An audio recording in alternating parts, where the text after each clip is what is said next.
Assalamualaikum warahmatullahi wabarakatuh. Saya Nur Faham bin Yusuf, bernombor matriks S6378. Hari ini saya akan membentangkan tokoh Quranik, ijtihadik dan ensiklopedik dan ayat-ayat Al-Quran yang berdasarkan tokoh-tokoh ini tadi. Tokoh Quranik yang saya pilih ialah Buya Hamka. Nama sebenar beliau ialah Haji Abdul Malik bin Abdul Karim. Nama panggilan Buya Hamka. Tarikh lahir 13 Muharram 1362 Hijrah bersamaan dengan 16 Februari 1908. Tarikh wafat 24 Julai 1981, iaitu 73 tahun beliau pada masa itu.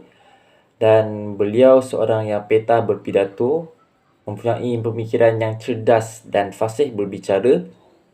Kemudian beliau juga seorang yang berani, seperti membuat pidato untuk meningkatkan semangat nasionalisme Indonesia menentang Belanda pada ketika itu. Semangat beliau ialah dalam bidang ilmu, seperti menghasilkan pelbagai karya dalam bidang agama, sastra dan falsafah. Dan kedua, giat menjalankan kegiatan dakwah. Dalam bidang pemikiran, beliau meneruskan perjuangan islah yang dibawa oleh Jamaluddin Al-Ghafrani. Tokoh yang kedua, tokoh ijtihadik, iaitu Yusuf Al-Qaradawi. Nama sebenar beliau ialah Yusuf bin Abdullah bin Ali bin Yusuf. Tempat lahir di perkampungan desa Syafat Al-Turab, Mahallah Al-Kubra Orbiyah, Mesir. Tarikh lahir 9 September 1926.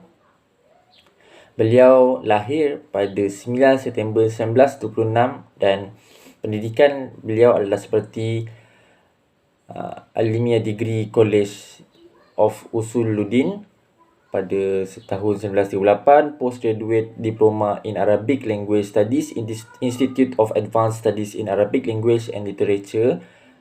Kemudian pada 1960, Master Degree, dan pada 1973 PhD Degree, Department of Quran Studies at College of Usuluddin.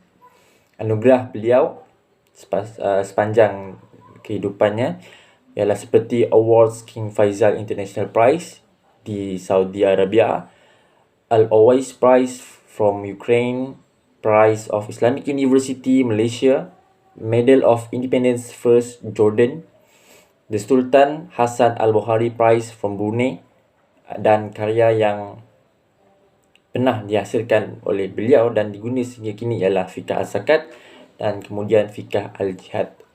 Tokoh yang ketiga iaitu tokoh ensiklopedik, iaitu Ibnu Ashur. Nama sebenar beliau ialah Muhammad Tahir Al-Thani bin Muhammad Tahir Al-Awwal bin Muhammad Syazali bin Abdul Qadir Muhammad bin Ashur. Tempat lahir di rumah datuknya sebelah ibu Muhammad Aziz Buatul di Tunis. Beliau wafat pada 13 Sejab 1393 bersamaan dengan 12 Ogos 1973 Masihi ketika berusia 94 tahun. Pendidikan ialah pada umur 6 tahun, Hafiz merupakan seorang hafiz Al-Quran. Gurunya bernama Muhammad Al-Hiyari di Masjid Sayyid Abi Hadid. Menghafaz matan Al-Jurumiyah dalam Nahu dan matan Fiqh Al-Maliki. Pada umur 15 tahun, masuki Jami' Az-Zaitun untuk belajar agama dan belajar bahasa Perancis dari Ahmad Wanas Mahmudi, dan antara karya yang pernah dihasilkan oleh beliau ialah Al-Sahwah Al-Maqdisiyah dan kedua Tafsir At-Tahrir wa At-Tanwir. Baiklah, kita akan masuk dalam satu topik yang seterusnya, iaitu ayat Al-Quran berkaitan dengan tokoh Quranik. Baiklah. Orang yang mengisafi dan beriman dengan kebenaran Al-Quran. Ayat Ar-Ra'd 19. Auzubillahi minasyaitonirrajim.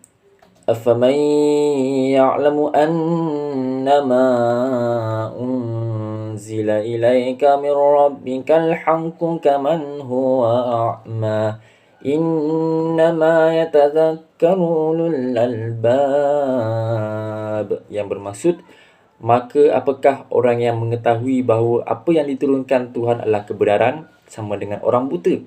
Hanya orang berakal sahaja yang dapat mengambil pengajaran. Yang kedua, ayat Al-Quran berkaitan dengan tokoh Quranik, iaitu orang yang menjadikan Al-Quran sebagai peringatan dan pengetahuan tentang kebesaran Allah SWT dalam surah Ibrahim ayat yang 52. Auzubillahiminasyaitonirrajim. Hadza balaghun linnasi waliyunzaru bihi waliya'lamu annama huwa ilahun wahid وَلِيَذَّكَّرَ أُولُو الْأَلْبَابِ. Yang bermaksud, dan Al-Quran adalah penjelasan sempurna bagi manusia agar mereka diberi peringatan dengannya, agar mereka mengetahui bahawa Dia adalah Tuhan yang Maha Esa, dan agar orang yang berakal mengambil pelajaran. Seterusnya kita masuk dalam satu topik yang seterusnya, iaitu ayat Al-Quran berkaitan dengan tokoh ijtihadik. Ayatnya berkenaan dengan arak dan judi. Dalam surah Al-Ma'idah ayat yang ke-90, A'udzubillahi minasyaitonirrajim. Ya ayyuhalladzina amanu innamal khamru wal maisiru wal ansabu wal azlamu rijsum min amalis syaitan fajtanibuhu la'allakum tuflihun. Yang bermaksud, hai orang-orang yang beriman, sesungguhnya meminum khamar, iaitu minuman keras, berjudi, berkorban untuk berhala, mengundi nasib dengan panah adalah termasuk daripada perbuatan syaitan. Maka jauhilah perbuatan-perbuatan itu agar kamu memperoleh keberuntungan. Ayat yang kedua berkaitan dengan zina. Auzubillahi minasyaitonirrajim. Wala taqrabuz zina innahu kana fahishatan wa sa'a sabila. Yang bermaksud, dan jauhilah diri kamu daripada mendekati zina, sesungguhnya zina itu adalah satu perbuatan yang keji dan terkutuk. Ayat Al-Isra ayat yang ke-32. Seterusnya, kita akan masuk pada ayat Al-Quran berkaitan dengan tokoh ensiklopedik, iaitu tentang kewajipan untuk ilmu dan mengajar. Auzubillahi minasyaitonirrajim. Wa ma kana al-mu'minuna liyanfiru kaffah falawla nafara min kulli firqatin minhum ta'ifatun liyatafaqahu fid dini wa liyunziru qaumahum idza raja'u ilaihim la'allahum yahzarun. Yang bermaksud, tidak sepatutnya bagi mukminin itu pergi kesemuanya ke medan perang. Mengapa tidak pergi tiap-tiap golongan di antara mereka, beberapa orang memperdalam pengetahuan mereka dalam agama, dan untuk memberi peringatan kepada kaumnya apabila mereka sudah kembali kepadanya, supaya mereka dapat menjaga dirinya. Surah At-Taubah ayat yang ke-122. Ayat yang kedua tentang pendidikan. Auzubillahi minasyaitonirrajim. أَمَّنْ هُوَ قَانِتٌ آنَاءَ اللَّيْلِ سَاجِدًا وَقَائِمًا يَحْذَرُ الْآخِرَةَ وَيَرْجُو رَحْمَةَ رَبِّهِ قُلْ هَلْ يَسْتَوِي الَّذِينَ يَعْلَمُونَ وَالَّذِينَ لَا يَعْلَمُونَ إِنَّمَا يَتَذَكَّرُ أُولُو الْأَلْبَابِ. Yang bermaksud, apakah kamu, hai orang musyrik, lebih beruntung ataukah orang-orang yang beribadah di waktu malam dengan sujud dan berdiri, sedang ia takut pada akhirat dan mengharapkan rahmat Tuhannya? Katakanlah, adakah sama orang-orang yang mengetahui? Sesungguhnya orang yang berakal lah yang dapat mempelajari. Seterusnya kita akan masuk kepada tafsir dan tadabbur tokoh Quranik. Dalam surah Ar-Ra'd ayat yang ke-19, ia memberitahu kita bahawa mereka yang beriman kepada tauhid adalah golongan ulul albab, dan mereka yang menolak akidah yang benar adalah golongan yang bodoh. Allah adakan bandingan dalam ayat ini. Sebenarnya ada dua jenis manusia sahaja, yang beriman dan tidak beriman. Maka kenalah perhatikan apakah beza antara keduanya supaya kita termasuk golongan beriman, kerana tidak ada golongan pertengahan. Ayat yang kedua iaitu surah Ibrahim ayat yang ke-52. Dalam ayat ini Allah SWT menyebutkan bahawa Al-Quran ini adalah penjelasan bagi umat manusia. Manusia hendaklah memperingati antara satu sama lain agar tidak lalai. Al-Quran ini mengingatkan kita supaya beriman pada Allah dan menyembah tidak selain Allah. Selain itu, Al-Quran ini diturunkan untuk memberikan pengetahuan kepada manusia dan orang yang menerima kebenaran ialah orang yang digelar ulul albab. Seterusnya untuk tokoh ijtihadik, ayat surah Al-Maidah ayat yang ke-90. Dalam ayat ini, Allah menyatakan perkara-perkara yang haram untuk dilakukan oleh umat Islam, antaranya khamar ataupun arak. Pengharaman arak ini kerana ia memabukkan dan boleh menjejaskan kesihatan. Selain itu, Allah juga telah mengharamkan permainan judi. Hal ini demikian kerana judi merupakan punca kepada berlakunya perpecahan dalam keluarga dan rumah tangga. Judi juga boleh membawa kepada kerugian. Akhir sekali Allah murka orang yang menyembah berhala kerana bertentangan dengan iman dan akidah. Surah yang kedua, Al-Isra ayat yang ke-32. Dalam ayat ini Allah SWT melarang hamba-hambanya daripada melakukan maksiat dan Allah juga melarang keras hamba-hambanya daripada melakukan perkara-perkara yang boleh mendekatkan diri kepada zina.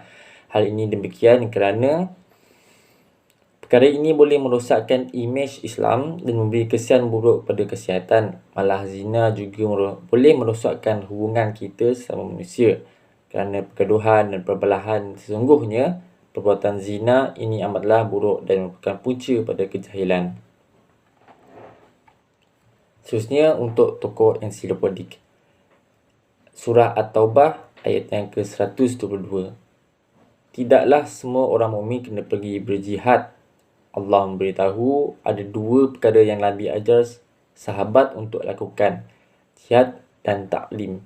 Taklim bermaksud ajar dan sebar wahyu. Ini menjelaskan bahawa tingginya nilai ilmu berbanding yang lain. Apabila umat Islam menguasai ilmu, maka ilmu itu akan mengangkat darjat umat Islam, seterusnya menjadikan umat Islam itu kuat dan digeruni seantero dunia. Dengan ilmu, kita dapat melakukan sesuatu keputusan dengan bijaksana dan boleh membawa perdamaian tanpa pertumpahan darah. Selain itu, kita juga dituntut untuk menyebarkan ilmu pada golongan yang tidak tahu supaya dapat menjaga agama mereka daripada tersesat. Seterusnya, surah yang kedua iaitu ayat ke-9, iaitu Allah SWT bandingkan dua jenis kumpulan manusia. Orang syirik ada cara hidup dia dan orang tauhid ada cara hidup dia pula. Tidak sama antara kehidupan mereka. Ayat ini membuatkan kita berfikir perbezaan hidup orang Islam yang lebih memikirkan persiapan hari akhirat adalah lebih jauh beruntung daripada orang yang mensyirikkan Allah SWT yang hanya memikirkan nikmat dunia semata-mata. Sesungguhnya, hanya orang yang mempunyai ilmu sahaja dapat berfikiran dengan lebih bijak. Jadi, apakah berkaitan ayat tokoh Quranik ini dengan kehidupan mahasiswa? Dalam surah Ar-Ra'd ayat ke-19, dalam ayat ini, setiap apa yang disampaikan oleh Allah adalah sama pada setiap hambanya. Yang membezakan ialah akal yang mahu menerima atau sebaliknya. Sebagai mahasiswa, penggunaan akal sangat penting dalam kehidupan seharian. Akan membantu kita untuk melakukan perkara yang bijak. Untuk mengasah akal fikiran kita supaya lebih tajam, mahasiswa hendaklah menambah ilmu pengetahuan agar kita dapat membezakan perkara yang baik dan jahat. Surah yang kedua, ayat yang ke-52, ayat ini menjelaskan bahawa Al-Quran sebagai panduan hidup manusia. Sebagai mahasiswa, kita hendaklah sentiasa mendekatkan diri pada Allah SWT dengan mendekatkan diri kita dengan Al-Quran kerana di dalamnya terdapat pengajaran yang dapat kita ambil sebagai panduan dalam menjalani kehidupan seharian. Al-Quran akan melindungi diri kita daripada maksiat dan memberi ketenangan jiwa yang membantu pelajar untuk melaksanakan tanggungjawab mereka dengan baik. Dan apakah berkaitan ayat-ayat tokoh ijtihadik dan kehidupan mahasiswa? Dalam surah Al-Maidah ayat ke-90, Allah SWT mengharamkan arak dan judi dan menyembah berhala. Sebagai mahasiswa, penting untuk kita menjauhkan diri daripada terjebak dalam gejala sosial seperti yang dinyatakan ayat ini. Arak dan judi ini boleh merosakkan prestasi otak pelajar dan membawa kepada pembaziran. Selain itu, arak dan judi ini boleh menjejaskan kesihatan mental dan fizikal pelajar secara tidak langsung. Sebagai pelajar Islam, Amat penting untuk kita menjaga akidah kita daripada perkara-perkara yang membatalkan iman seperti menyembah berhala. Surah yang kedua iaitu Al-Isra ayat yang ke-32. Ayat ini melarang manusia supaya tidak melakukan maksiat dan mendekatkan diri dengan perkara yang boleh membawa pada zina. Sebagai mahasiswa, kita hendaklah menjaga batas pergaulan kita sesama sendiri kerana boleh mengundang pada maksiat sekiranya kita melanggar batas ini. Hari ini sudah banyak kita dengar kes berkaitan dengan pembuangan anak, kes seksual antara belia dan jantina maupun sesama jantina dalam kalangan mahasiswa. Perkara ini boleh merosakkan imej Islam. Baiklah, yang seterusnya berkaitan ayat tokoh ensiklopedik dengan kehidupan mahasiswa. Dalam surah At-Taubah ayat yang ke-122, Allah SWT memberitahu bahawa pentingnya ilmu dalam kehidupan seharian. Sebagai mahasiswa, ilmu sangat penting kerana ilmu akan membawa kita ke mana-mana dan ilmu juga akan menjaga diri kita. Oleh itu, mahasiswa hendaklah menggunakan peluang sebaiknya sewaktu usia muda ini untuk memenuhi ilmu di dada agar tidak menyesal di kemudian hari. Mahasiswa hendaklah mengelakkan diri daripada membuang masa agar tidak menjadi orang yang rugi. Penting juga untuk mahasiswa berkongsi ilmu sesama sendiri supaya ilmu boleh berkembang. Surah yang kedua ayat ke-9, Allah menerangkan perbezaan antara orang syirik dan orang beriman. Sebagai mahasiswa, dalam kesibukan kita menuntut ilmu, kita hendaklah juga melakukan amal ibadah supaya seimbang dunia dan akhirat. Hari ini ramai yang terlalu mengejar dunia sehingga lupa untuk membuat persiapan untuk hari akhirat. Mahasiswa yang bijak akan membagi masa dan untuk melakukan aktiviti belajar dan amal ibadah supaya kehidupan kita sentiasa dalam keberkatan Allah SWT. Baiklah, kesimpulan dan amalan yang boleh kita amalkan berdasarkan ayat tokoh Quranik dalam surah Ar-Ra'd ayat ke-19. Kesimpulannya, kita hendaklah menggunakan akal sebaik-baiknya. Antara perkara yang boleh meningkatkan prestasi otak ialah seperti membaca buku, banyakkan menghafal Al-Quran dan membuat banyak latihan yang melibatkan penggunaan akal. Surah yang kedua, Ibrahim, ayat yang ke-52, kesimpulannya kita adalah menghayati isi kandungan Al-Quran kerana kitab ini adalah petunjuk untuk seluruh umat manusia. Antara amalan yang boleh dilakukan ialah baca Al-Quran setiap hari, baca terjemahan dan menghayati maksudnya. Selain itu, kita juga boleh menghadiri kelas agama. Untuk ayat tokoh istiadik pula, dalam surah Al-Ma'idah ayat ke-90, kita hendaklah menjauhi diri daripada arak, judi dan menyembah berhala agar kehidupan diberkati oleh Allah Taala.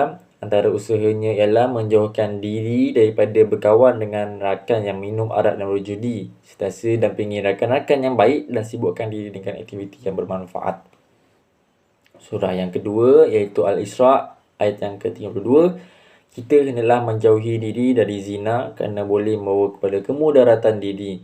Antaranya ialah sentiasa menjaga batas pergaulan sesama sendiri. Selain itu, kita hendaklah menjaga pakaian supaya aurat terjaga. Akhir sekali, kesimpulan dan amalan yang boleh diamalkan berdasarkan ayat tokoh ensiklopedik. Surah At-Taubah ayat yang ke-122, kita hendaklah menuntut dan menyampaikan ilmu agar menjadi orang yang berpengetahuan. Antara usahanya ialah menghadiri kelas pengajaran di universiti. Selain itu, kita boleh membaca buku yang ada di perpustakaan sebagai contoh ataupun melalui internet. Kita juga boleh mengadakan perbincangan supaya boleh bertukar-tukar pendapat. Surah yang kedua iaitu Az-Zumar ayat yang ke-9. Kita hendaklah membuat persiapan di akhirat agar tidak leka dengan urusan dunia semata-mata. Antara usahanya ialah seperti mendekatkan diri dengan Allah seperti solat sunat, bersedekah, berzikir dan membaca Al-Quran. Sekian, terima kasih.